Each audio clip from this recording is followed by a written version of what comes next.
Hello everyone, स्वागत है PW only IAS में चैप्टर नंबर 20। बधाई हो द प्राइम मिनिस्टर जी का ये चैप्टर है और इसमें हम देखेंगे कि जो सरकार के जो मुखिया हैं, अभी हमने पढ़ा राष्ट्रपति उपराष्ट्रपति, अब हम पढ़ेंगे ये लोग जिनकी एडवाइस सुनते हैं वो असल में कौन है, जिनके पास डिफैक्टो पावर है। यहाँ लाई करती है हमारी डेमोक्रेसी की सारी सीट की जो एक्चुअल पावर है, डिसीजन लेने वाली बॉडी। डिसीजन लिया जाता है राष्ट्रपति जी के नाम पे, पर राष्ट्रपति को जो सलाह देते हैं वो है ये साहब, यानी कि हमारे प्रधानमंत्री। और जैसा कि हमारे प्रधानमंत्री मोदी जी कहते हैं, प्रधान सेवक, हम प्राइम सर्वेंट हैं, ना कि हम प्राइम मिनिस्टर हैं। नाउ क्वेश्चंस आए काफी सारे, लास्ट में देखेंगे। शुरू करते हैं अपनी कहानी। वापस कमिंग बैक टू हमारा लोकतंत्र का मंदिर, that is the parliament. Parliament के दो हिस्से, लोकसभा और राज्यसभा। सॉरी, उल्टा बोल दिया मैंने, लोकसभा और राज्यसभा। अब हम जानते हैं कि जो देश की जो आवाम है ये चुनती है हमारे देश के सारे रिप्रेजेंटेटिव, जो हमको और आपको जाके रिप्रेजेंट करते हैं लोकसभा में। ये सारे के सारे लोग यहाँ बैठेंगे, ग्रीन कार्पेट पे बैठेंगे, और इनको हम बोलते हैं मेंबर्स ऑफ लोकसभा। आप हो लोकसभा के मेंबर और आप सब लोग मिलकर अपने आप ये तय करो कि आप में से मेजॉरिटी किसकी है, कौन सरकार बना सकता है, उस सरकार का मुखिया कौन होगा। अब यही बात फिर आगे आती है कि साहब जो मुखिया होगा वो जाके अपना दिखाएगा, अपना ये भी अपना जलवा, अपनी जो इनकी मेजॉरिटी आएगी। लोकसभा में इतनी सारी पार्टियां हैं, ये तो बहुत कम है, और भी ज्यादा है। आप देख रहे हो बीजेपी, कम्युनिस्ट पार्टी, कांग्रेस, आप पार्टी, एनसीपी, टीएमसी, सब तमाम दुनिया भर की पार्टी है, बहुत सारी पार्टी है। अब आर्टिकल 75 कहता है कि राष्ट्रपति जी हमारे अपॉइंट करेंगे प्राइम मिनिस्टर को, जो लीडर होगा मेजॉरिटी पार्टी का इन लोकसभा। साफ बात है, हमने देख लिया कि ये 2019 की लोकसभा है, इसमें एक पूरा मेजॉरिटी सेक्शन है जो केसरिया है, दैट मींस वो बीजेपी पार्टी का है। तो काफी हद तक हम देख पा रहे हैं कि हाँ, एक पार्टी की बहुमत है। अब ये पार्टी जिस भी नेता को अपना मुखिया मानती है, ये पार्टी जिस भी नेता को कहेगी कि हाँ साहब ये हमारा लीडर है, हम इनकी बात सुनेंगे। तो राष्ट्रपति जी कहेंगे अच्छा आप इनके लीडर बन रहे हो, क्या आप सरकार बनाओगे मेरे नाम पे? बोलेंगे हाँ बना लूंगा। तो बोलेंगे अच्छा आप बनाओ और सरकार पहले अपनी प्रूव कर दिखाओ आपके पास मेजॉरिटी है कि नहीं। तो इनको फिर अगर हमने लीडर चुना, that is the PM Modi, तो पीएम मोदी जी को जब इलेक्शन हुए होंगे 2019 के, फिर इसके बाद इनको लोकसभा में जाके सबसे पहली बात तो ये दिखाना कि मेरे पास मेजॉरिटी है और मेरे पास ये 542 ये जो सीटें हैं, क्योंकि इसमें दिख रहा है कि एक जगह पे पोल नहीं हो पाया था, पोल कैंसिल्ड इन वन कॉन्स्टिट्यूएंसी। पता है आपको 2019 में एक सीट पर चुनाव नहीं हो पाया था, मुश्किल हालात थे, so only 542 seats were elected. अब बात है क्या करें, जब एक चुनाव नहीं हो पाया, वहां से जीतेगा कौन फिर? तो इन्होंने फिर 2019 में जब इलेक्शन के बाद पहली बार जब शपथ ली, उसके बाद जब ये वापस गए लोकसभा में और इन्होंने जाके अपना दिया फ्लोर टेस्ट में इनके पास थी मेजॉरिटी, खूब मेजॉरिटी, बढ़िया मेजॉरिटी। अब इसके बाद इस मेजॉरिटी के बाद इन्होंने राष्ट्रपति जी को बता दिया देखो साहब मेजॉरिटी है ना, सरकार बना रहा हूं, अब मैं सरकार चलाऊंगा। अब मेरी सरकार में मेरे मंत्री दल में ये मंत्री ये लेंगे, ये वाले मिनिस्टर होंगे, ये वाला पोर्टफोलियो संभालेंगे, ये डिफेंस होंगे, ये होम मिनिस्ट्री होगी, ये होगी, सब कुछ होगी, ठीक है। तो फिर इन्होंने ऐसे अपनी मेजॉरिटी प्रूव करके दिखाई होगी। ये है आपको दिख रहा है, जो ऑरेंज है वो है 303 सीटें जो बीजेपी पार्टी की है अपनी। अब फिर इसके बाद आती है एनडीए, जो बीजेपी और बाकी दलों का जो गठबंधन है उसको हम कहते हैं नेशनल डेमोक्रेटिक अलायंस, एनडीए। अब एनडीए प्लस बीजेपी, तो इन्होंने अपनी सिद्ध कर ली यहां तक, ये मेजॉरिटी है पूरी। आपको समझ आ गई कितनी अच्छी मेजॉरिटी है ये। Now this NDA party can claim majority, और जो हम सरकार कहते हैं वो बीजेपी सरकार नहीं कहना चाहिए, उसको बोलना चाहिए एनडीए सरकार, क्योंकि इन लोगों ने मिलकर मेजॉरिटी प्रूव करी है लोकसभा में, खाली बीजेपी ने अकेले नहीं की। नाउ इसके बाद आएगा हमारा Congress, other UPA parties, UPA माने जो कांग्रेस के साथ वाले दल थे 2004 से लेकर 2014 तक, तो इन लोगों के पास मेजॉरिटी नहीं है। क्या करें, ये 52 सीटों पर है, ये 33 सीटों पर है, और बाकी 108 है अदर पार्टी, जिसमें छोटे मोटे पार्टी के होंगे नेता या ऐसे होंगे जो इंडिविजुअल जीत के आ गए, इंडिपेंडेंट, किसी पार्टी की जरूरत नहीं पड़ी उन्हें, तो ये लोग थे। अब ऐसे हमारी सरकार चुनी गई और ऐसे हमारे अभी इस समय सरकार फंक्शन कर रही है। नाउ राष्ट्रपति जी के पास दो जगहों पे ऐसा होता है कि उनके पास पावर होती है अपना डिस्क्रेशन यूज करने की, अपना विवेक यूज करने की। डिस्क्रेशन मींस विवेक, मतलब अपने मन से फिर वो सोच सकते हैं कि क्या मैं ये करूं, क्योंकि जहां तक हमें पता है भाई राष्ट्रपति जी तो वही करते हैं जो उनसे उनका काउंसिल ऑफ मिनिस्टर कहता है, पर काउंसिल ऑफ मिनिस्टर ही अगर परेशान हो तब क्या करें? तब राष्ट्रपति जी के पास ऑप्शन है कि वो अपने विवेक का इस्तेमाल करें। फिर राष्ट्रपति जी का जो सचिवालय होगा, जो राष्ट्रपति भवन का जो ऑफिस होगा, यानी कि आप जैसे फ्यूचर ऑफिसर जो सीनियर लेवल पे जाकर राष्ट्रपति जी का हेल्प करेंगे उनके काम रन करने में, तो आप लोग बताओगे कि सर देखो यहाँ पे हो गई है इस समय हंग पार्लियामेंट, यहाँ इस समय पार्लियामेंट अटक गई है, इस समय कोई पार्टी मेजॉरिटी प्रूव नहीं कर पा रही है, क्या करें? देखो सब पटपटा गए, कोई पार्टी 50% से ऊपर क्रॉस दिखाई नहीं पा रही, मेजॉरिटी कैसे करोगे, किसको बनाओगे मुखिया? तब ऐसे में राष्ट्रपति जी कह सकते हैं कि अब मैं अपना विवेक यूज करूंगा, अब मैं अपना मन का करूंगा, मैं किसी एक को पीएम बना के देखता हूं कि वो बना सकता है कि नहीं मेजॉरिटी। दूसरे केस में अगर पीएम की सडनली डेथ हो जाए, अगर प्राइम मिनिस्टर ऑफिस में है और ऑफिस सरकार चल रही है, सब कुछ हो रहा है, लेकिन कोई ऐसा दुखद त्रासदी हो जाए जिसकी वजह से प्रधानमंत्री की मृत्यु, हमें पता है 1980s में प्राइम मिनिस्टर इंदिरा जी की डेथ हो गई थी, तो उसके बाद प्राइम मिनिस्टर की सीट खाली हो गई थी। फिर राष्ट्रपति जी को अपना विवेक का यूज करते हुए उन्होंने नॉर्मल प्रेसिडेंस, जो नॉर्मल तरीका था कि सबसे सीनियर मोस्ट मिनिस्टर को उठा लिया, उनको बोला साहब आप बन जाओ समय एक्टिंग पीएम, जब तक पार्टी दोबारा से पीएम ना चुने। उन्होंने वो समय तरीका नहीं चुना, तो ज्ञानी जैल सिंह जी थे पीएम, और उन्होंने क्या किया, उन्होंने राजीव गांधी जी को बोला कि आप पीएम। अब राजीव गांधी जी उस समय एमपी भी नहीं, तो उनको एमपी बनना पड़ेगा 6 महीने के अंदर, ठीक है, वो बने भी बाद में एमपी। नाउ ये ऐसे दो पॉइंट हो सकते हैं, इनको आगे बढ़ते हैं। क्या है पॉइंट ऐसा है जब किसी पार्टी के पास कोई क्लियर मेजॉरिटी ना हो लोकसभा में, हंग पार्लियामेंट, हंग असेंबली है, अटके हुए सबके सब खड़े दूसरे का मुंह देख रहे हैं कि कौन मेजॉरिटी बना सकता है, कौन आपस में हाथ मिला सकता है, नहीं बना पा रहा है। तब ऐसे में क्या होगा, जैसे हमारे राष्ट्रपति श्री नीलम संजीव रेड्डी जी ने किया था, इन्होंने बोला 1979 में कि चरण सिंह जी सुनिए, क्या ऐसा हो सकता है कि मैं आपको पीएम बना दूं और आप अपना गठबंधन दिखा दो मुझे, अप्रूव कर दो मेजॉरिटी, उन्होंने कहा हो जाएगा, ठीक है डन। तो ऐसे केस में क्या हुआ कि 1979 में राष्ट्रपति जी ने चौधरी चरण सिंह जी को कोalition लीडर बना दिया और उनको बोला कि आप पीएम हो, पहले मुझे फ्लोट करके दिखाओ, पहले मुझे मेजॉरिटी दिखाओ। यहां पे प्रेसिडेंट ने यूज किया अपना पर्सनल डिस्क्रेशन, इतना आ गया, अपना personal discretion in the selection and appointment of the prime minister. दोनों वर्ड अलग-अलग हैं। राष्ट्रपति ने पहले चुना कि कौन बनेगा पीएम, फिर उन्होंने उसको पीएम बनाया। दो वर्ड अलग-अलग हैं, दोनों अलग-अलग मीनिंग हुए, एक को चुनना फिर उसको बनाना, ये किया राष्ट्रपति जी ने एक बार, ये हमको दिख गया कि डिस्क्रेशन यूज किया गया। दूसरे केस में अभी जो मैंने बताया था, जब राष्ट्रपति ज्ञानी जैल सिंह जी ने ये बोला कि साहब मेरे प्रधानमंत्री की हत्या हो गई, अब इंदिरा गांधी जी का असैसिनेशन हो गया, असैसिनेशन वर्ड समझ में आता है, तो उस समय क्या हुआ कि एकदम से प्राइम मिनिस्टर की सीट खाली हो गई and prime minister died suddenly. अब ऐसे केस में कोई भी हमें पता ही नहीं है कि आगे कौन होगा, उत्तराधिकारी है ही नहीं कोई। तब राष्ट्रपति जी ने क्या किया कि उन्होंने प्रेसिडेंट को इग्नोर किया। प्रेसिडेंट माने राष्ट्रपति नहीं है, यहाँ पे सी लिखा हुआ है इसमें। प्रेसिडेंट मींस की परंपरा, नॉर्मल परंपरा क्या है? परंपरा क्या है कि एक केयरटेकर पीएम बना दो, जो कि जनरली होता है सीनियर मोस्ट मिनिस्टर, मतलब सबसे बुजुर्ग, सबसे बड़े, सबसे सीनियर मिनिस्टर, जिनका उम्र दराज है, जिनको हम मान के चल रहे हैं इनके पास बहुत ज्यादा एक्सपीरियंस है, इनके पास बहुत ज्यादा पूरी विजडम है, तो हम उनको बनाते हैं साहब आप सीनियर हो, बड़े हो, बुजुर्ग हो, आप इस समय पीएम बनो, केयरटेकर प्राइम मिनिस्टर बन जाओ, जब तक कि हम दूसरा प्रधानमंत्री ना चुन लें। राष्ट्रपति जी ने इस चीज को दरकिनार किया, इस परंपरा को। इन्होंने बोला कि नहीं, मैं राजीव गांधी जी को पीएम चुनता हूं और राजीव गांधी जी के ऊपर पूरा जिम्मेदारी है आप सरकार चलाने की, पहले सरकार का फ्लोट दिखाओ। नाउ इसके बाद क्या हुआ, कांग्रेस पार्टी ने ऑब्वियसली, क्योंकि जब मैम की डेथ हुई तो उसके बाद मैम के बेटे को जब पीएम बनाया गया, तो कांग्रेस पार्टी ने भी और बाकी पूरे देश ने इनको सॉलिडारिटी में इनका सपोर्ट किया और बहुत इनके साथ सहानुभूति भी थी, तो इनको फिर कांग्रेस पार्लियामेंट्री पार्टी ने यूनानिमसली मान लिया कि हां sir you are our leader, हमने इलेक्ट कर दिया। However if on the death of an incumbent PM ऐसा होता है कि ruling party election new leader, the president has no choice but to appoint him as PM. यही होगा अगर हमारी भाई मेरे पास मेजॉरिटी है और मैं प्राइम मिनिस्टर हूं, आदित्य सर प्राइम मिनिस्टर बन गए इस समय। अब आदित्य सर की एकदम ऑफिस में रहते हुए अचानक तबीयत खराब हुई, सुबह नहीं उठ पाए, तो ऐसे केस में क्या होगा कि मेरे जाने के बाद आदित्य सर चले गए हैं, अब इसके बाद जो भी दूसरा पार्टी जिसको भी दूसरा पीएम मानेगी तो राष्ट्रपति फिर तो ऑप्शन नहीं है ना, क्योंकि फिर तो लोकसभा ने कह दिया कि साहब हाँ ये हमारा मुखिया है, हम इसके नाम पर सरकार बनाएंगे, अभी दिखाते हैं आपको, ठीक है, फिर तो राष्ट्रपति कुछ कर नहीं सकते, फिर तो यही कर सकते हैं। ये देखिए जब शपथ दिलाई जा रही थी राष्ट्रपति जी ने, राजीव गांधी जी को शपथ दिलाई थी और एक यंग डायनामिक एकदम जैसे कहते हैं कि अभी नया लड़का, नया जोश, नया खून हमारा पीएम बने ना। इसके बाद हम देख रहे हैं कि ऐसे दो इस सिलसिले हुए हैं जब जुडिशरी के पास ये मसला पहुंचा है। तो एक बार दिल्ली हाईकोर्ट ने बोला था 1980 में, दैट इज आफ्टर 1979 की सरकार, ये इंपॉर्टेंट है, 1979 में सरकार किसकी थी ना, इन्होंने बोला था प्रेसिडेंट, इन्होंने बोला कि president may first appoint him the prime minister and then ask him to prove his majority in the Lok Sabha with a reasonable period. ऐसा हुआ। जैसा आपको पता है महाराष्ट्र कर्नाटक में गवर्नर साहब ने अभी कुछ मेजॉरिटी के ऊपर ऐसा कुछ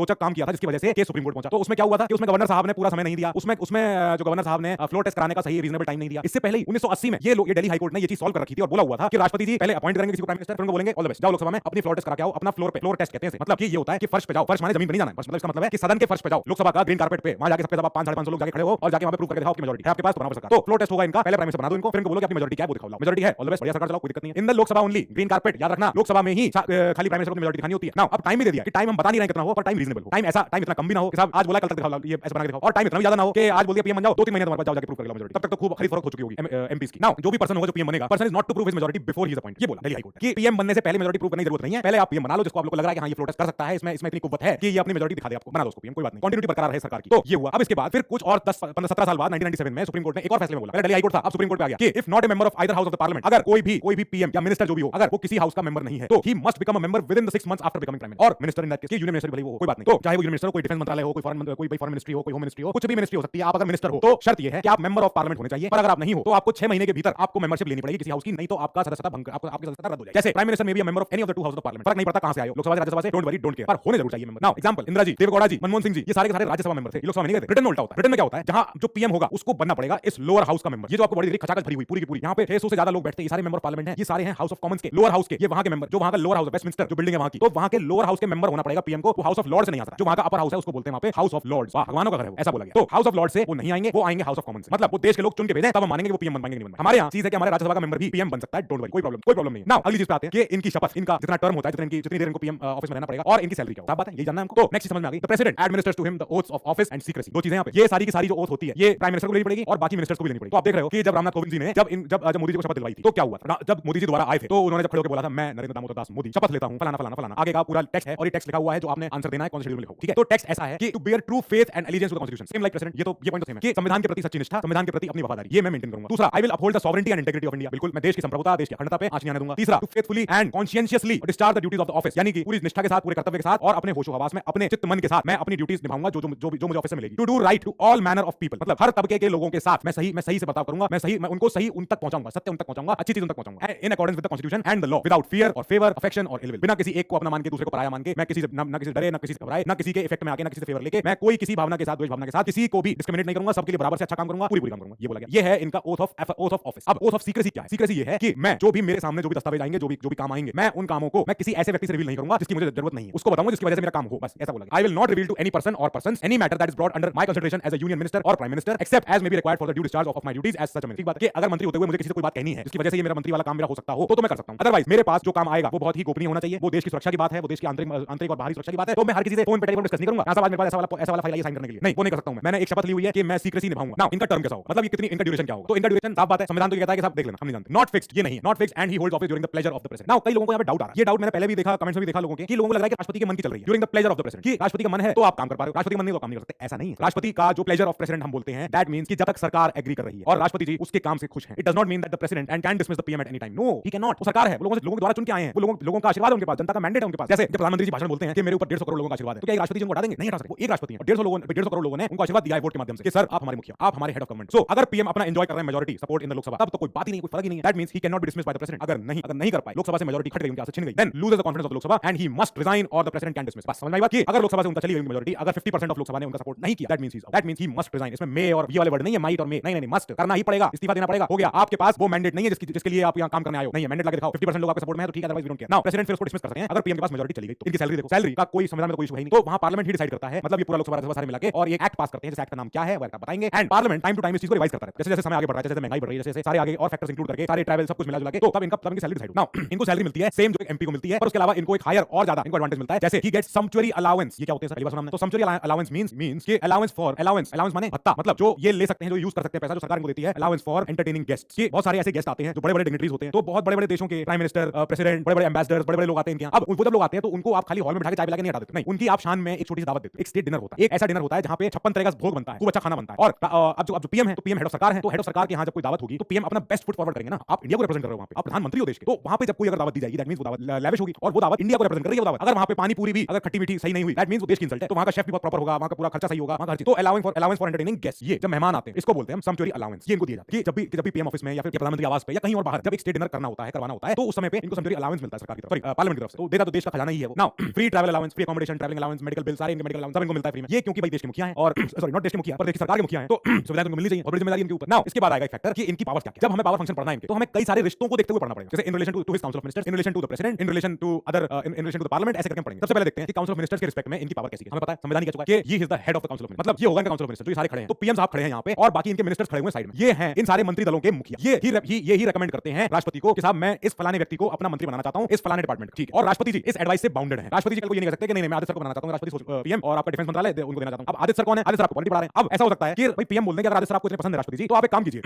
मैं इनको आदित्य सर को लॉ मिनिस्ट्री देता हूं, ठीक है, ये लॉ मिनिस्टर है हमारे। अब लेकिन लॉ मिनिस्टर तो मैं बना दूंगा इनको, पर 6 महीने के अंदर इनको लोकसभा की राज्यसभा की मेंबरशिप लेनी पड़ेगी। आई डोंट केयर हाउ, ये जानेंगे आदित्य सर जाने और इनका काम जाने। 6 महीने में अगर ये लोकसभा की मेंबरशिप राज्यसभा की मेंबरशिप नहीं ले पाए तो आदित्य सर को लॉ मिनिस्ट्री से हटाना पड़ेगा, ठीक है। इतना राष्ट्रपति जी सुन सकते हैं बात कि हां चलो ये आप सही कह। Now allocates and reshuffles various portfolios among the minister, ये भी करते हैं। Can ask a minister to resign और advise the president to dismiss, ये भी कर सकते हैं। क्या हुआ इनके डिफेंस ओपिनियन, मतलब कहने का ये कि ये क्या कर सकते हैं। पीएम है मोदी जी, अब पीएम मोदी जी बोले कि आदित्य तुमने लॉ मिनिस्ट्री संभाली, बहुत अच्छा काम किया तुमने, तुम एक काम और करो, तुम आईटी मिनिस्ट्री और ले लो, मेटी MEITY, तो इसको भी संभालो। और इसके बाद वो ये भी कर सकते हैं आदित्य तुमने बिल्कुल अच्छा काम नहीं किया, तुम एक काम करो, मैं जो भी कहता हूं तुम बात मानते नहीं हो पूरी, तुम अपना लॉ का ज्ञान दिखाते रहते हो मुझे, तुम हटो यहां से, जाओ मेरी मिनिस्ट्री से हटो। तो वो राष्ट्रपति को एडवाइस कर सकते हैं पीएम कि आदित्य को हटाओ, मुझे नहीं चाहिए। अब राष्ट्रपति जी मुझे डिसमिस कर देंगे तुरंत, क्योंकि राष्ट्रपति जी ने मुझे अपॉइंट किया है पीएम के कहने पे, लेकिन अपॉइंट किया प्रेसिडेंट ने, तो प्रेसिडेंट या उससे कोई और बड़ी बॉडी ही मुझे हटा सकती है। अब राष्ट्रपति बड़ी कोई बॉडी है ही नहीं, तो राष्ट्रपति ही मुझे डिसमिस करेंगे, राष्ट्रपति ने मुझे अपॉइंट किया। Now presides over the meetings of council of ministers, जब भी मुझे व्हाट्सएप पे आएगा, अगर मैं लॉ मिनिस्टर हूं तो मुझे व्हाट्सएप पे आएगा कि भाई आपको पहुंचना काउंसिल ऑफ मिनिस्टर्स की मीटिंग होने वाली है एंड जल्दी पहुंचो, कल सुबह 8 बजे आपकी सुबह मीटिंग है भाई पीएम के साथ। तो प्राइम मिनिस्टर जब आएंगे that means he is the prime minister, बाकी मिनिस्टर्स के ऊपर है, वो प्राइम है, बराबर है, ही जस्ट फर्स्ट। तो अब वो प्रिसाइड करते हैं over the meetings of council of ministers. Also PM guides, directs, controls and coordinates the activities of all the ministers, मतलब पीएम जो होंगे वो गाइड करेंगे लॉ मिनिस्ट्री को भी, डिफेंस मिनिस्ट्री को भी, किसी और मिनिस्ट्री, फॉरेन मिनिस्ट्री को भी, किसी को भी मिनिस्ट्री को, कि आपको क्या क्या काम करना है, कब तक करना है, कितना करना है और सारे कामों में तालमेल है कि नहीं, पूरा यही बताएंगे। पीएम की एडवाइस फाइनल होगी पूरी council ministry. Council of ministers क्या है,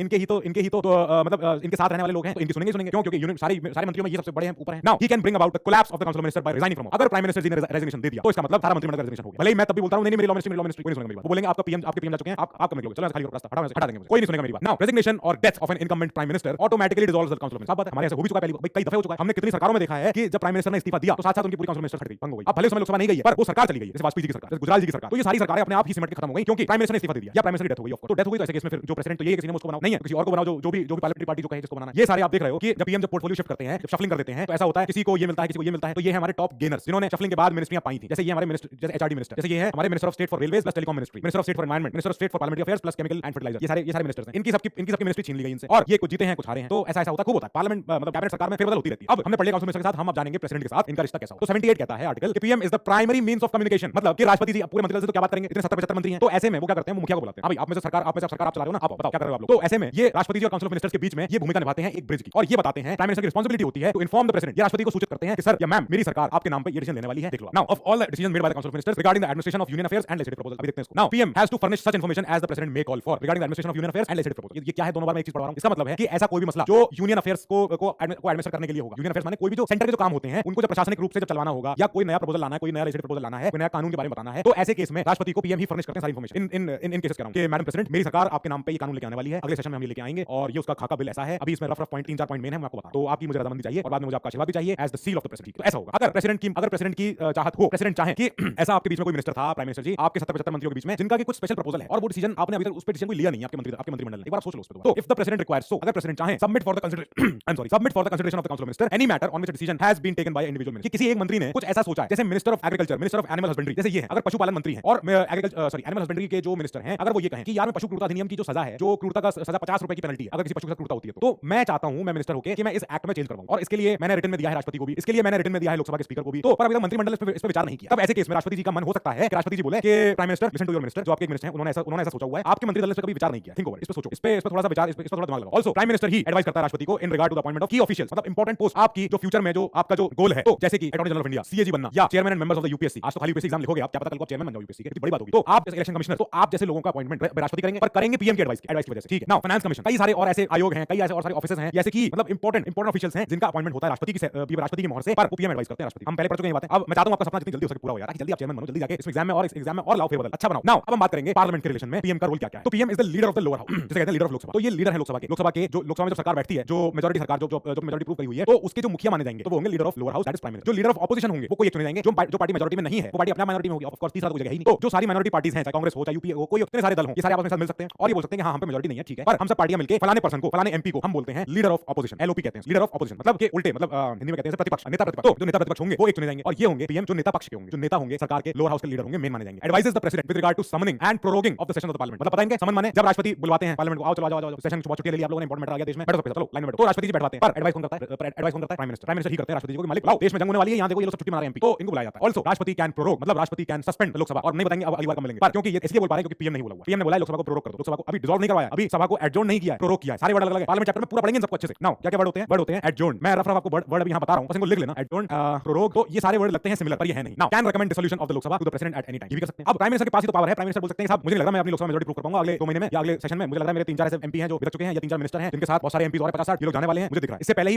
मेरी फजीयत हो, इसके पहले मेरी किरकिरी हो जाए, तो आप एक काम करो, आप लोकसभा को भंग करो, मुझे नहीं चलानी सरकार, मुझे नहीं चाहिए सरकार। अब इसके बाद आपका मन हो तो दूसरी किसी अपोजिशन पार्टी को बुला के बात कर लो, अभी से अगर कोई सरकार आता है तो ठीक है, नहीं तो इलेक्शन करवा लो, आई डोंट केयर। पर मेरी अब मेजॉरिटी नहीं रहने वाली है, या हो सकता है कोई और कारण हो, पर अब मैं आपसे रेकमेंड कर रहा हूं कि मालिक कर दो भंग। तो जब रिटन में कैबिनेट लिख के देगी कि हां साहब राष्ट्रपति जी आप लोकसभा को डिसॉल्व कर दो, लोकसभा का डिसोल्यूशन कर दो, तो राष्ट्रपति जी किसी भी समय उसको कर सकते हैं, उनके पास ये ऑर्डर आ जाएगा। He announces government policies on the floor of the house. यही है जब कोई भी बिल आता है, कोई भी सरकार नई नीति लेके आती है, कोई भी नया ऐसा कदम लेके आती है, तो लोकसभा में प्रधानमंत्री की ही जिम्मेदारी होती है कि वो लोकसभा में जाएं और ऑपोजिशन को यानी सब पूरे देश को एक साथ टीवी पे बताएं, लोकसभा टीवी पे कि हां साहब हम संसद टीवी पे हां साहब हम एक नीति लेके आने वाले हैं, हम एक कानून लेके आने वाले हैं, हम एक पॉलिसी लेके आने वाले हैं, कोई नई टैक्स रेजिम है, कोई नया बजट है, कुछ भी हो सकता है। तो पार्लियामेंट में लोकसभा में इनकी होती जिम्मेदारी कि ये जाएं फर्श पे और ये जाके सदन में बताएं कि हां साहब मेरी सरकार एक और अच्छी नीति लेके आने वाली है, बहुत बढ़िया नीति है, देखना क्या क्या है। और पावर देखो इनकी, पावर ये भी है कि ये कई सारे ऐसे बॉडीज हैं, कई सारी ऐसे कमीशन हैं, आयोग हैं, कमिटीज हैं, काउंसिल हैं जिनके ये चेयरमैन होते हैं ऑटोमेटिक, क्योंकि काउंसिल या जो बॉडी है उसके पास पावर बहुत हो, जैसे कि नीति आयोग जो कि पहले था planning commission, now national integration council, inter state council, ऐसे नेशनल वाटर रिसोर्सेज काउंसिल और बहुत सारे ऐसे बॉडीज, कुछ और नाम पता है आपको कमीशन के जिनके चेयरमैन पीएम होते हैं। Now shaping the country's foreign policy, ये प्राइम है ना मिनिस्टर, हालांकि foreign minister we have foreign minister sure, but foreign minister also acts on the guidance and direction of the prime minister. Prime minister का मन है कि भाई पाकिस्तान से रिलेशन अच्छे नहीं रखने, ये दुश्मन देश है, तो फॉरेन मिनिस्टर को यही जाके बताना पड़ेगा, अपने फॉरेन सेक्रेटरीज को बताना पड़ेगा। आप जैसे लोग जब आप फ्यूचर में जाओगे किसी ऐसी कंट्री में जाओगे, इजिप्ट में गए आप, कहीं ऐसी और जगह गए और वहां पे जाके आपके ऊपर जिम्मेदारी है कि आपको इंडिया को रिप्रेजेंट करना है, पर आपको अपने देश की सरकार की फॉरेन पॉलिसी दिमाग में रखनी है कि यार हमारी फॉरेन पॉलिसी है कि हम एक्ट ईस्ट लुक ईस्ट, हमारी फॉरेन पॉलिसी है साउथ रिलेशन, या हमारी फॉरेन पॉलिसी है नॉन अलाइन मूवमेंट, या हमारी फॉरेन पॉलिसी कुछ भी हो, कि हमें ट्रेड बढ़ाना है कोरिया से, या हमें ट्रेड या हमें इंपोर्ट जो हमारा ट्रेड डेफिसिट है हमें इंपोर्ट कम करना है चाइना से। तो ये सारे फैक्टर्स आप दिमाग में लेके चलोगे क्योंकि आपके ऊपर डायरेक्शन दिए गए हैं सरकार से जो इंडिया में बैठ के चल रही है, ठीक है। नाउ चीफ स्पोक्सपर्सन होते हैं ये for the union government, of course ये चीफ यही तो स्पोक्सपर्सन है जो अपनी सारी बातें जब ये बोलते हैं तो लोग सुनते हैं इनकी बात, क्योंकि प्रधानमंत्री है भाई, of course. Now he is the crisis manager in chief, उल्टा गया मैंने, चीफ क्राइसिस मैनेजर बोलो या क्राइसिस मैनेजर आगे डैश इन डैश चीफ, ऐसे लिख लो इसको, ठीक है। तो ऐसे भी लिख लो, कैसे भी लिख लो, कोई फर्क नहीं पड़ता। ये होते हैं chief crisis manager at the political level during emergency. Covid आया था तो हर कोई प्रधानमंत्री की तरफ उंगली करके देख रहा था, सर बताओ क्या करना है, क्या करें। तो प्रधानमंत्री को टफ से टफ डिसीजन लेने पड़े हैं। प्रधानमंत्री ने जनता कर्फ्यू से शुरू करके पहला लॉकडाउन, दूसरा लॉकडाउन, तीसरा लॉकडाउन खूब करा, क्योंकि क्या करें, देश में आपदा आ रही है, देश में देखा जा रहा है कि लोग परेशान हैं और ऑक्सीजन सिलेंडर नहीं है, खाने को नहीं है, पीएम केयर्स फंड बनाना पड़ा, सब काम करने पड़े। तो ही is the chief crisis manager जिनके ऊपर सारी जिम्मेदारी आ जाती है। अब इन्हीं को ही सारे दिन रात इनको काम करना है। अब ऑफिसर से आप जो परमानेंट ऑफिसर हैं, जैसे आप जैसे फ्यूचर ऑफिसर, तो आप लोग तो पर्दे के पीछे बैठ के काम कर रहे हो, कोई जनता आपसे सवाल नहीं पूछेगी, जनता पूछेगी आपके बॉस से सवाल, जिनको उन्होंने चुन के भेजा, तो उन्हीं पे सारा क्वेश्चन है। जब आप बहुत अच्छा कोई स्कीम लगवा दोगे, इंप्लीमेंट करवा दोगे, तारीफ भी वही लेंगे, और आपने अगर कोई इंप्लीमेंट करवाया स्कीम नहीं चली, स्कीम कोई बात नहीं, तो उनको ही फिर फजीयत उन्हीं की किरकिरी होगी, क्योंकि वो टेम्पररी बॉस हैं and he is the political executive and he is your boss and he is responsible to the public at large. उनकी जिम्मेदारी क्या करें। Now he is responsible for meeting various groups of people in different states and receiving a memorandum from them regarding their issues as a leader of the nation. बात क्या करें, जब इन्हें मिलना पड़ा कई ऐसे लोगों से जिनकी बहुत सारी प्रॉब्लम्स थी, जिनकी बहुत सारी परेशानियां होती हैं, तो अब क्योंकि ये सरकार के मुखिया हैं, तो सरकार के मुखिया होने की वजह से इनकी जिम्मेदारी है कि क्योंकि इन्होंने शपथ लिया कि he will do right to all manners of people of India, तो अब ये लोगों से मिलेंगे, लोगों से उनकी चर्चाएं सुनेंगे, उनकी बातें सुनेंगे, आपकी क्या तकलीफ है, आपके क्या इश्यूज हैं, हमें बताइए, लोगों से मन की बात करनी पड़ेगी। तो इसीलिए हम बोलते हैं कि इनको, क्योंकि लीडर ऑफ नेशन है ये देश के लीडर हैं, तो अब इनके ऊपर जिम्मेदारी है कि भाई आप लोगों की बात। Now he is the leader of the party in power, of course we all know कि प्रधानमंत्री मोदी जी ही बीजेपी के सेंट्रल लीडरशिप का हिस्सा हैं, जिनकी वजह से पार्टी आज एकजुट है। Now political head of the service, political head of service मतलब आप जाओगे तो आप होगे नॉन पॉलिटिकल, आप ए पॉलिटिकल अंग हो इस सर्विस के, ये है पॉलिटिकल हेड। अब हो सकता है पार्टी कोई और आए इसके बाद, तो आपको उस पार्टी की बात सुननी पड़ेगी। आप तो ए पॉलिटिकल, हम ए पॉलिटिकल हैं, हम किसी पार्टी के नहीं है भाई, हमारी आइडियोलॉजी नहीं है, हमारे जैसे बॉस आएंगे जो ये बॉस बोलेंगे हम कर देंगे, क्योंकि हम आईएएस ऑफिसर हैं, हमको नॉलेज जरूर है, पर हमको पॉलिटिकल, हमारे पास पॉलिटिकल विल थोड़ी है, हमारे पास वो विजन नहीं है जो जनता की एस्पिरेशन है, जो जनता की डिमांड है कि साहब हमें ये हॉस्पिटल बना के दो, हमें ये बिल्डिंग बना के दो, हमें ये मूर्ति बना के दो, तो करवा देंगे, ठीक है, वो काम हमारा, वो कर देंगे। पर जो जनता की डिमांड है वो पॉलिटिकल हेड के पास होगी, वो हमारे पास, ठीक है। तो ये भी प्राइम मिनिस्टर की ड्यूटीज है। अंबेडकर जी का ये कोड बड़ा अच्छा है, इन्होंने बोला है कि आप यूएस के प्रेसिडेंट को देख लो और आप हमारे प्राइम मिनिस्टर को देख लो, बस ये बराबर, ठीक है। If any functionary under our constitution is to be compared with the US president, he is the prime minister and not the president of the union. भले देश के मुखिया राष्ट्रपति जी हैं, पर जैसी पावर आप हेड ऑफ एग्जीक्यूटिव यूएस में देखते हो, वैसी पावर हेड ऑफ एग्जीक्यूटिव हमारी पीएम में दिखेगी, ना कि राष्ट्रपति। बस ये कोड इंपॉर्टेंट है भाई, एक बात याद रखना, जब भी आप कोई पॉलिटी का आंसर लिख रहे हो, ठीक है, तो ऐसा हो ही नहीं सकता कि आपके आंसर में जो हमारे संविधान निर्माता हैं उनका कोई कोड ना पहुंचे। आपको अपने आंसर में सर अंबेडकर जी का एक कोड डालना ही पड़ेगा, ये मैंडेटरी है। मैंडेटरी तो क्या कहूं, पर आपका आंसर चमक जाएगा, आपका आंसर अलग से ही ऐसा दिखेगा कि हां चीनो। अब ऐसे कई सारे स्कॉलर्स थे, बड़े स्कॉलर, लंदन के, इंग्लैंड के, यूएस के, बहुत सारे, इन लोगों ने ना कई सारे प्राइम मिनिस्टर गवर्नमेंट के मॉडल पे कई सारे व्याख्यान दिए हैं। तो अब जैसे आप देख रहे हो लॉर्ड मॉर्ले ये है, तो इन्होंने बोला है पीएम होता है प्राइमस इंटर पेरिस। वाह क्या वर्ड दिया है, वाह इंग्लिश का स्कॉलर है, लैटिन का वर्ड दिया है। तो इन्होंने बोला है कि प्राइमस इंटर पेरिस माने फर्स्ट अमंग्स द इक्वल, मतलब अगर ये सब है तो जो पीएम होंगे वो बस ऐसे होंगे, ठीक है, सारे के सारे बराबर हैं, पर ये बस फर्स्ट है, ये पहले है, ये कहना चाह रहे हैं। And he is the keystone of the cabinet arch. वाह क्या इंग्लिश है, क्या बढ़िया बात है। क्या मतलब कहने का मतलब ये, अगर आपने पुराना ब्रिटिश का कंस्ट्रक्शन देखा होगा ना, तो आपने कुछ ऐसा जरूर देखा होगा, इमारतें बिल्डिंग, आपने आर्च डोम देखी है, कैसी होती है, तो कुछ ऐसी होती है, ऐसी। तो जब ऐसी कोई आप बिल्डिंग देखते हो, ऐसे में क्या होता है, ये जो बिल्डिंग होती है इसको बोलते हैं हम, इस पूरे पोर्शन को, ये वाले पोर्शन को, ये होता है आर्च। अब इस आर्च में जब आप अगर सिविल इंजीनियरिंग के बच्चे कुछ होंगे तो वो जानते होंगे कि जब आर्च बनाई जाती है तो क्या होता है, कई सारे ऐसे ईंटें लगाई जाती हैं, ऐसे ऐसे ऐसे, ठीक है। अब यहाँ वाली जो ईंट होती है ना, ये वाली जो बीच में है, ये ईंट सबसे इंपॉर्टेंट होती है और ये ईंट होती है इस शेप की, ऐसी ऐसी। तो मतलब कहने का क्या हुआ कि ये ईंट बीच में चली जाती है और पूरी आर्च को रोक लेती है, ऐसे कैसे, फिर ऐसे कैसे पूरी आर्च खड़ी रहती है ना। जो की स्टोन होगा ये वाला, इसको हम बोलते हैं कि ये की स्टोन है और ये कैबिनेट आर्च का मेन की स्टोन है, इसकी वजह से पूरा आर्च टिका हुआ है। अगर बीच वाला ये ना हो, यहाँ पे ये स्टोन, तो आर्च पूरा बन नहीं पाएगा, हिल जाएगा। तो बीच वाला जो वेज वाला जो स्टोन जाता है वो आर्च को रोकेगा, ऐसा मोरले साहब ने बोला। क्या बात देख रहे हो ना सर, विलियम वर्नर हार्कट इन्होंने बोला है पीएम इंटरस्टेलर लूना माइनोरिस होता है। वाह वाह, क्या बात। इन्होंने बोला है ये चांद है अमंग लेसर स्टार्स, मतलब बाकी तो सितारे हैं और ये चांद है, ऐसा इन्होंने बोला कि सब हैं आसमान में और दिख रहे हैं, रात में टिमटिमा रहे हैं, सब चमक रहे हैं, पर चांद अलग से, चांद बड़ा, चांद होता है ऊंचा गोल एकदम दूर से चमक जाए, वो है ना। इवॉर जेनिंग साहब, इनको तो हम कब से पढ़ रहे हैं, दूसरी क्लास से पढ़ रहे हैं इनको तो इन्होंने कहा है he is rather a sun around which planets revolve. हां, ये एक जिसे कहते हैं हीलियोसेंट्रिक थ्योरी। अगर आपने पढ़ी हो गैलीलियो की थ्योरी, तो एक समय पे क्रिश्चियनिटी की थ्योरी होती थी जियोसेंट्रिक, के सारा सोलर सिस्टम अर्थ के अराउंड घूम रहा है, ऐसा बोला था। फिर गैलीलियो ने कहा कि नहीं, सब बेवकूफी है, ये चर्च वाले गलत बता रहे हैं, तुम कुछ बता रहे नहीं, सन के अराउंड घूमते हैं सारे प्लैनेट। तो ऐसे जब गैलीलियो ने कहा कि सन के अराउंड सब होता है, तो उन्होंने वही सुन ली वो बात। इवॉर जेनिंग साहब बोले कि जैसे पीएम है वो एक सन की तरह काम कर रहा है, वो सूरज है और उनके अराउंड सारे नक्षत्र सारे ग्रह घूम रहे हैं, सबके सब। He is the keystone of the constitution, he all roads in the constitution lead to the prime minister. जितनी सारी संविधान में आप सारी जितनी बातें ये सब पढ़ोगे, लिखोगे, सुनोगे, वो सारी बातें आखिर में पीएम तक जा रही हैं। एक्चुअली ये एक लैटिन का भी एक शेक्सपियर की लाइन है ये, ऑल रोड्स आगे बताओ मुझे, अगर याद है किसी को तो, ऑल रोड्स लीड टू रोम। तो ऐसा होता था कि जब रोमन एम्पायर था तो उसमें बोला जाता था कि रोमन एम्पायर इतना बड़ा है और रोम, और जो रोमन एम्पायर का जो मेन जो एरिया है, मेन जो कैपिटल है वो रोम है, तो एक कहावत बनी थी कि all roads lead to Rome. अब यहाँ पे all roads in the constitution lead to the prime minister. अब एचएल अस्की साहब बोले कि on relationship between the PM and the cabinet, मैं एक बात देख रहा हूं कि PM is the central to its formation, central to its life and central to its death. मतलब पीएम ही है जो कैबिनेट बनवाते हैं, कैबिनेट चलवाते हैं और कैबिनेट को मरवाते हैं। ये भाई ये तो काम प्राइम मिनिस्टर के पास। He is the pivot around which the entire governmental machinery revolves. Pivot समझते हो, फलक्रम, मतलब जैसे आपकी साइकिल का जो पहिया होता है तो उसमें एक जो एरिया जहां से सारे स्पोक्स निकलते हैं, ये सारे जो स्पोक्स होते हैं, तो ये है वो पिवट, ये वाला एरिया, इसको बोलते हैं बीच वाले एरिया को पिवट। अब इस पिवट के अराउंड सब कुछ घूमता है। अब ऐसे ही गवर्नमेंटल जो मशीनरी होती है वो सबकी सब पीएमओ के अराउंड घूमती है, प्राइम मिनिस्टर ऑफिस के अराउंड। प्राइम मिनिस्टर ऑफिस सब कुछ कंट्रोल कर रहा है। ये सब बातें ये लोग बोल रहे हैं वेस्टमिंस्टर मॉडल के लिए, ब्रिटेन के मॉडल के लिए, जो ब्रिटेन का जो वेस्टमिंस्टर मॉडल है, that is the prime ministerial form of government, जो वहां बैठती है। अब ये लोगों ने उस गवर्नमेंट के लिए बोला है कि ऐसा स्ट्रक्चर तुम देख रहे हैं यहाँ पे यूके में, अब ऐसा स्ट्रक्चर हमारे भी आपको दिखेगा। ये सारे जो स्टेटमेंट है ये गलत नहीं है इंडियन कंटेक्स्ट में, ये भी सही है। जैसे the government is the master of the country and the PM is the master of the government. कितनी सही बात है कि जो सरकार है वो तो देश का मास्टर है, सबसे बड़ा देश का, is the master of the country. Now उस सरकार का जो मुखिया होगा that is the prime minister. Prime minister के पास एब्सोल्यूट पावर है और मैंने आपको बताया कि प्राइम मिनिस्टर इतनी बड़ी पावर है कि जो हमारी न्यूक्लियर मिसाइल्स के जो कोड होते हैं, जो यूएस में राष्ट्रपति जी को दिए जाते हैं हॉलीवुड पिक्चरों में, वो हमारे यहाँ राष्ट्रपति पास नहीं होते हैं, वो होते हैं प्राइम मिनिस्टर ऑफिस में। तो मुंडो साहब ने बोला कि हमको फोटो नहीं मिल पाई। PM as the captain of the ship of the state. सबने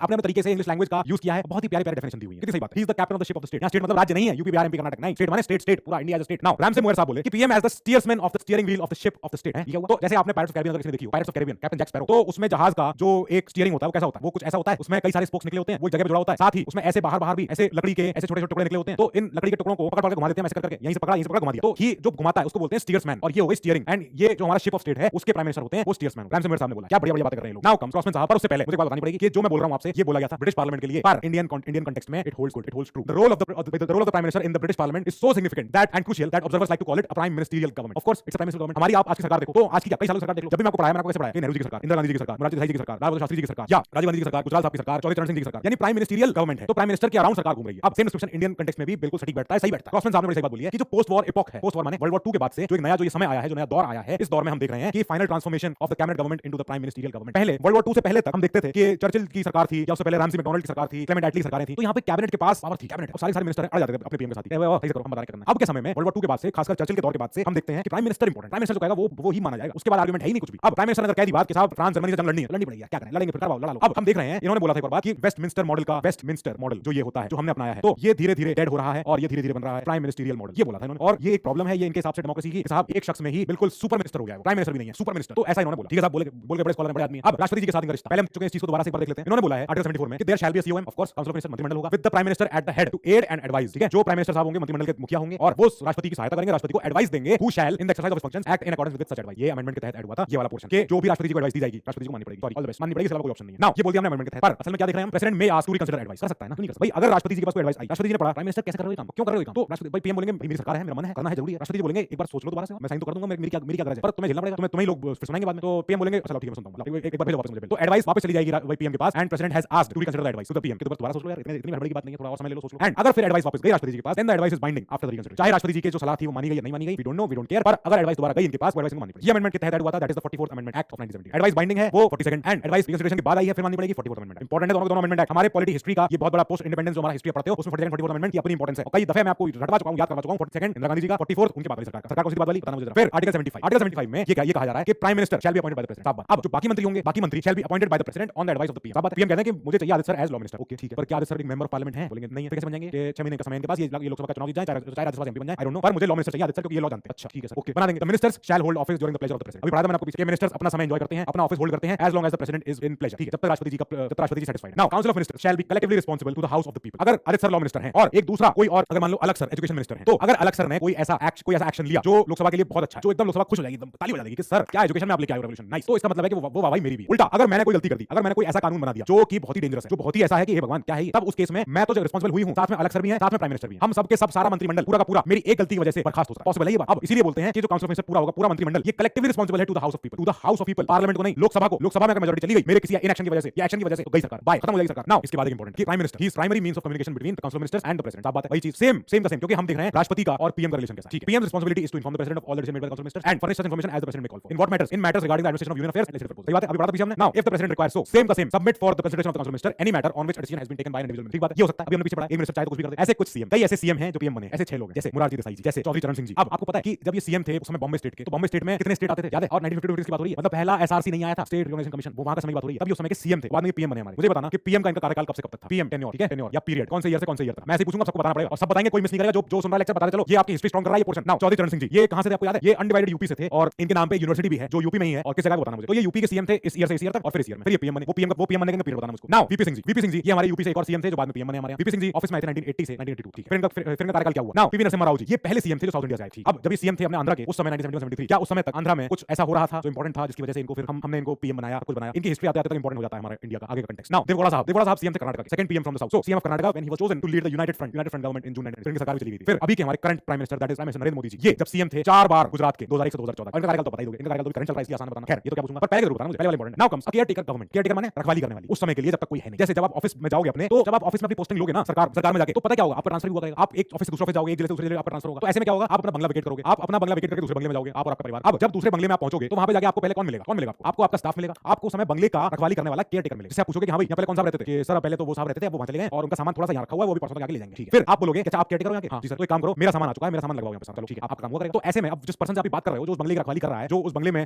लॉन का, घास का, पानी का, बिजली का सबका ध्यान रख रहा है, सारी चीजें वहां पे है कि नहीं, कोई बल्ब टूटा है तो सही करवा दो, कोई वहां पे कोई फर्नीचर कोई अगर चोट खा गया है, कोई फर्नीचर अगर गल रहा है या जंग लग रही है उसको रिप्लेस कराए, सब कुछ कराए, तो जो काम कर रहा है उसको बोलते हैं केयर टेकर। अब केयर टेकर सरकार कौन सी हुई? केयर टेकर सरकार हुई जब बीच की स्थिति है, कोई ऐसे बीच में अभी आया नहीं है, नई सरकार नहीं आई है, पुरानी सरकार जाने वाली है। तो लेकिन संविधान ने ऐसी कभी केयर टेकर सरकार की बात नहीं करी। संविधान does not contain any provision for caretaker government. अच्छा फिर कैसे होगा? Only situational arrangement and functional necessity. तब हमें जरूरत पड़ती है किसी ऐसी केयर टेकर सरकार। क्या मतलब हुआ इसका? केयर टेकर सरकार is a temporary government arrangement, temporary government मतलब थोड़ी देर के लिए, अंतरिम है ये। फिर that performs some governmental function, duties and function in a country until regular government is elected और फॉर्म्ड। सब बात है, जो अगर कुछ समय के लिए है तो वो सरकार बड़े काम तो नहीं करेगी, फिर वो सरकार बस सरकार चलती रहे, नॉर्मल रोज की daily day to day life चलती रहे, सुबह होती रहे, शाम होती रहे, तो वो काम करेगी सरकार। अब वही इनके पास रोल बचा हुआ है। President asks caretaker government to continue till alternative arrangements are made. ये बोलते राष्ट्रपति जी भाई अभी समय सरकार नहीं आई नहीं है, इलेक्शन होकर जस्ट खत्म हुआ है, अभी ये लोग सारे एमपी मिलेंगे, फिर अपनी सरकार बनाएंगे या अभी हंग असेंबली है जो भी है, तब तक सरकार आप चलाओ, तब तक आपकी डे टू डे फंक्शनिंग हो रही है वो चलाते हो। If alternative government can not be form, अगर नहीं हो सकती immediately and general elections have to be held, तब उस समय क्या होगा? जो आउटगोइंग काउंसिल ऑफ मिनिस्टर्स होंगे may have to hold charge till the conclusion of elections and formation of new government. ये होना पड़ेगा, इनकी मजबूरी है। वैसा तो है नहीं कि 5 साल पूरे हुए, सब पैसा उतार के भाग गए। नहीं, अब तो हम जब जीतेंगे तभी आएंगे, तब तो सरकार में कौन है, साउथ ब्लॉक, नॉर्थ ब्लॉक कौन है, सब खाली है ही नहीं कुछ। किसके नाम पर सरकार चले भाई, कौन चला रहा है सरकार? तो ऐसे केस में एक फंक्शनिंग डेमोक्रेसी में हमें कंटिन्यूटी बनी रहे और कभी एकदम अकाल न पड़ जाए, पावर का ही अकाल हो गया, लो कोई आ ही नहीं रहा पावर लेने। तो ऐसे केस में क्या करेंगे? एक टेम्पररी अरेंजमेंट बनाएंगे जिसमें राष्ट्रपति जी बोलेंगे कि हां साहब जरा कुछ दिन चलाओ सरकार, जब तक इलेक्शन होकर रिजल्ट नहीं आते और जब तक सरकार नहीं आ रही तब तक यहीं खड़े रहना। Now care taker government is meant for only managing the routine activity of the government, routine activity. कोई नई इनिशिएटिव न ले डालिए। ऐसे हमारे तारकंडे कमेटी है, ये तारकंडे साहब इनका नाम है, ये जस्टिस हैं, ये हमारे देश के, तो इनके नाम पे कमेटी पड़ी थी 74-75 में, और इस कमेटी ने रिकमेंड किए थे कुछ चीजें कि केयर टेकर सरकार क्या क्या ना कर दे, क्या क्या नहीं करते। इन्होंने बोला कि वो कोई नई पॉलिसी का अनाउंसमेंट ना कर दे। लो जरा 5 दिन की सरकार है, आगे कह दे कि नया आधार कार्ड बनेगा नीले कलर का, ऐसा नहीं हो सकता। ठीक है, आप केयर टेकर सरकार हो, आपका थोड़ा सा काम है, आप आगे नई पॉलिसी का अनाउंसमेंट करके नहीं जा सकते। जाते जाते एक नया फुलझड़ी और दे जाए इनको, नहीं वो नहीं हो सकता। प्रॉमिस और स्टार्ट अ न्यू प्रोजेक्ट, ये नहीं कर सकते। अभी तुम्हारी 15 दिन के लिए तुम आए हो यहाँ पे और तुम बोल के चले गए कि साहब गंगा पे एक और डैम बनाएंगे। अरे भाई कहां समय है तुम पे? समय क्या पैसा है तुम पे? वो भी नहीं है। छोड़ो इन सब चीजों को, तुम रूटीन एक्टिविटी करो, बस ये देखो कि हां लोकसभा ऑफिस में आ रहे हैं कि नहीं आ रहे, फाइलें आ रही है कि नहीं आ रही टाइम पे, बस इतना करना है। नाउ ग्रांट अलाउंस और लोन सैलरी इंक्रीजेस। लो जाते जाते ग्रांट ही देगा, किसको देगा? किसी कंपनी को लोन दे दिया, किसी स्टेट को एक्स्ट्रा ग्रांट दे दिया, या सबकी सैलरी बढ़ा गए जाते जाते, या कम कर गए, जो भी हो। तो कम तो पता नहीं कर सकते होंगे पर ज्यादा नहीं कर सकते। सरकार आने वाली सरकार की तो हेड हो जाएगा, अरे ले क्या करके चलेगा, अब इसे संभालो फिर दोबारा से। Now it can not hold official functions attended by minister, important, क्योंकि इससे इन्फ्लुएंस हो जाते हैं बहुत सारे नई पॉलिसी के। आप बिल्कुल 10-15 दिन की सरकार हो यार, जाते जाते आप जाने वाले थे, आपने क्या किया? आपने सरकारी फंक्शन करा डाले, आपने एनआरआई दिवस मना लिया। अबे कैसे एनआरआई दिवस मना रहे हो? तुम्हारे पास मैंडेट नहीं है, तुम जाने वाली स्थिति में हो, तुम्हारे दोनों पैर तुम्हारे बाहर है सरकार के एकदम दरवाजे से, और तुम यहाँ के पूरा नेतागिरी करके चले गए। नहीं ये नहीं हो सकता। नाउ एक चीज और है, जब 79 में जो भाई हमारे प्रेसिडेंट थे that is N Sanjiva Reddy ji, तो इन्होंने क्या किया था? इन्होंने पहली बार लोकसभा को भंग करते हुए एक कम्युनिके जारी किया। कम्युनिके माने सर्कुलर, एक मेरा कम्युनिकेशन हुआ है मेरे काउंसिल ऑफ मिनिस्टर्स और मेरे पीएम के साथ। तो मतलब ये प्रेसिडेंट साहब हैं, इनका अपना मंत्रिदल था, जो मंत्रिमंडल था, और जो पीएम था, तो इन सबने बैठ के जो विचार विमर्श किया है, जो रिटन में एक दूसरे से लेटर में जो बातें हुई हैं, इन्होंने उसको सर्कुलेट कर दिया। उन्होंने उस कम्युनिकेशन को सर्कुलेट कर दिया जनता में। इन्होंने क्या बोला कि हां elections will be peaceful, free and fair, जो आगे होने वाले हैं, क्योंकि लोकसभा भंग हो चुकी है, मैं लोकसभा को भंग कर रहा हूं, पर इसके साथ ही मैं कुछ बातें लिख के दे रहा हूं। क्या इलेक्शंस होंगे शांति से, सही होंगे, अच्छे होंगे, कोई चिंता की बात नहीं है। Government will not take decisions during this period which sets new policies और involve new spending of a significant order और कॉन्स्टिट्यूट मेजर्स ऑफ एडमिनिस्ट्रेटिव और एग्जीक्यूटिव डिसीजन। मतलब जो सरकार है समय, जो केयर टेकर सरकार है, जो अरेंजमेंट की सरकार है जरा सी, उसके पास कोई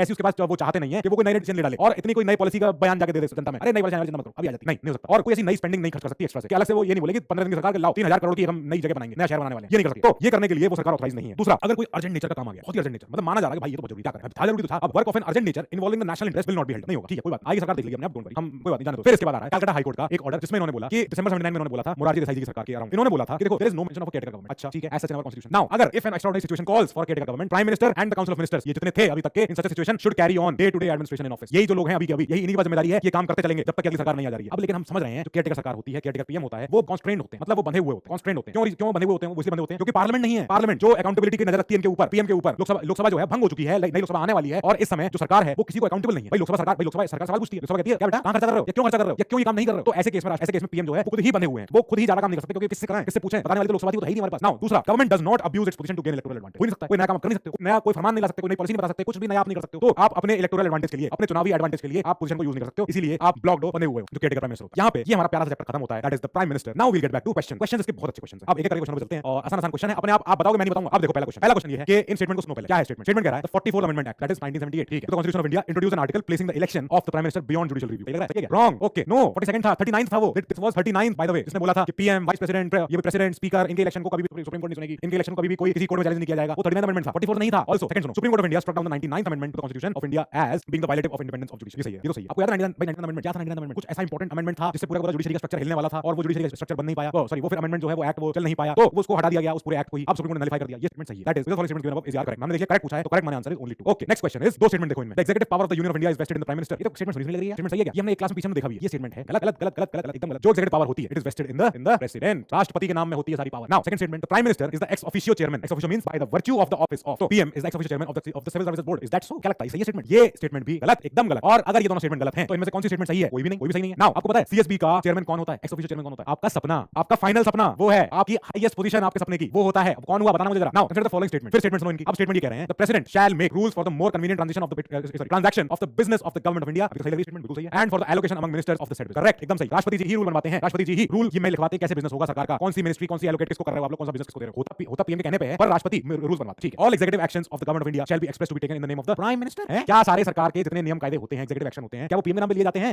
ऐसा है क्या? गलत। Option is one only. इसने पूछा है सही आंसर कौन सा है, सही स्टेटमेंट कौन सी है, हमने बता दिया सही स्टेटमेंट है, ओनली वन। नाउ अगले पे आते हैं, एक और है, फिर स्टेटमेंट देखो इनकी, ये कह रहे हैं the council of ministers in the centre shall be collectively responsible to the parliament. है ट्विस्ट देख रहे हो, ट्विस्ट है आखिरी वर्ड पे, आखिरी वर्ड पे ट्विस्ट हो गया। क्या स्टेटमेंट सही है ये? No no no no no no, council of ministers in the centre is collectively responsible to dash dash, बताना मुझे क्या है। अब अगर वन स्टेटमेंट गलत है तो यहां कौन सा दिख रहा है? ऑप्शन 1 1 1 तो यहां है, पूछा हमसे सही वाला आंसर है, मतलब हमें दिख रहा है प्रॉपर्ली 1 तो गलत हो चुका, क्योंकि council of ministers collectively responsible होते हैं पार्लियामेंट को नहीं, डैश डैश को। अब डैश डैश क्या आप बताओगे? The union minister shall hold office during the presence of India, correct, एकदम correct. Prime minister shall communicate to the president about the proposal for registration, एकदम करेक्ट। तो answer is 2 and 3, option B, एकदम सही। Now एक और question, इनका question आया कि prime minister of India at the time of his appointment क्या होगा इनके साथ? ही नीड नॉट नेसेसरीली बी, मतलब जरूरी नहीं है कि वो मेंबर हो किसी एक हाउस के of the parliament, but must become a member, वो मेंबर बन जाएं of one of the houses with in 6 months. सही बात, स्टेटमेंट सही है, एकदम सही है। अब मुझे इसमें से आंसर मिल चुका है कि आंसर ए है, पर क्या हम बाकी स्टेटमेंट और देखें? हां भाई देख लो, सुन लो। Now he need not necessarily be a member of one of the house of parliament but must become a member of the Lok Sabha within 6 months. No, either house of the parliament चलेगा, किसी भी house का हो चल जाएगा। Statement गलत हो चुकी है, गलत गलत। PM must be a member of one of the house of the parliament है। अगर स्टेटमेंट ए सही है तो बी का क्या हुआ? तो बी का स्टेटमेंट सी का फर्क बस इतना है कि ये कहना चाह रहा है prime minister India at the time of his appointment, जब अपॉइंटमेंट होना होगा, जरूरी नहीं है कि वो समय मेंबर हो, 6 महीने के अंदर वो मेंबर बन जाए, डोंट वरी, नो प्रॉब्लम। कल को राष्ट्रपति जी मुझसे बोले कि तुम बनोगे पीएम, मैं कहूंगा सर मैं तो पढ़ा रहा था क्लास में, नहीं पीएम बनोगे जल्दी आके। मैंने कहा अच्छा ठीक है, फिर मुझे मेंबरशिप ले लेना 6 महीने में, हमारे मंत्रिमंडल ने बताया कि तुम्हें बनना चाहिए पीएम। अच्छा ठीक है मैं बन जाऊंगा, तो मुझे 6 महीने के अंदर फिर चाहिए मेंबरशिप किसी भी house. Now he must be member of the Lok Sabha, गलत, एकदम गलत, जरूरी नहीं है। तो भाई राज्यसभा से हमारे प्राइम मिनिस्टर आए कई बार, तो ये भी गलत, ये भी गलत। Answer is a, correct answer. Now एक और क्वेश्चन, जब एनुअल यूनियन बजट प्रेजेंट किया जाता है is not passed by the Lok Sabha, is not passed by the Lok Sabha. अब budget it's a money bill, money bill, ओ बाप रे बाप, मतलब ये बड़ी चीज है। जब पार्लियामेंट चैप्टर आएगा आपको मनी बिल की हैसियत बताऊंगा मैं क्या होती है। मनी बिल बहुत बड़ी चीज होगी। अगर मनी बिल आया और लोकसभा से पास नहीं हुआ तो budget is modified and presented again. No no bro, absolutely not. The budget is referred to Rajya Sabha for suggestions. No, absolutely not. The union finance minister is asked to resign. No, the whole ministry resigns. The prime minister submits the resignation of the council of ministers. खत्म, tata bye bye. अगर money bill fail हो गया union budget में, union budget आया लोकसभा में finance ministry ने पेश किया हमारे इसे बोलते हैं स्टेटमेंट ऑफ स्टेटमेंट मतलब पर्ची, पूरी ब्यौरा, स्टेटमेंट ऑफ एक्सपेंडिचर खर्चा, और इसके अलावा एक्सपेंडिचर एंड रिसीट्स, हम क्या क्या करेंगे, कहां से कमाएंगे। याद है जब आपका बजट आता है तो आपके फादर बैठते हैं टीवी पे, पूरा सुनते हैं क्या टैक्स बढ़ा, क्या टैक्स कम हुआ, क्या कुछ रिबेट मिली, कुछ हालत कुछ सुधार हुआ। तो अगर ये बजट जो होता है, जो जिसका मतलब होता है statement of expenditure and receipts, भाई इतना हम खर्चा करेंगे, इतना कमाएंगे। अगर ये मनी बिल फेल हो गया लोकसभा में, दैट मींस ओवर, डन, खत्म, टाटा। इसका मतलब prime minister submits resignation of the council of ministers, हो गया, ओवर, सरकार गई। मनी बिल फेल हुआ लोकसभा में, डन, आप गए, आपका लोकसभा में कॉन्फिडेंस नहीं रहा लोकसभा का आपके ऊपर। यहां पे हमारे पीवाईक्यू खत्म होते हैं प्रीलिम्स के। और ये क्वेश्चन है मेंस, 14 क्वेश्चन है, simple question. Size of the cabinet should be as big as governmental work, justifies and as big as the prime minister can manage as a team. ठीक है, कैबिनेट का size इतना should be as big as the governmental work. Government का work बहुत होता है, बहुत बड़े वर्क होते हैं। अब ये जस्टिफाई करता है as big as the prime minister can manage as a team. तो how far the efficacy of government then is inversely related to the size of the cabinet, मतलब एफिशिएंसी पूछ रहे हैं ये आपसे, ये पूछना चाह रहे हैं जो एफिकेसी है, efficacy is proportional to, inversely proportional to the size of the cabinet, ये कहना चाह रहे हैं। अगर क्या कैबिनेट साइज बढ़ेगा तो क्या काम अच्छे से होगा या कम होगा, ये तरीके से आपसे पूछा गया है कि आप डिस्कस करो। तो ये मेन क्वेश्चन है। यहाँ के बाद हमारे क्वेश्चन खत्म हो रहे हैं और हम पहुंच रहे हैं चैप्टर के आखिरी। ठीक है, आपके यहाँ चैप्टर खत्म हो रहा है और मिलते हैं अगली क्लास में। Till then stay safe, stay healthy, good luck.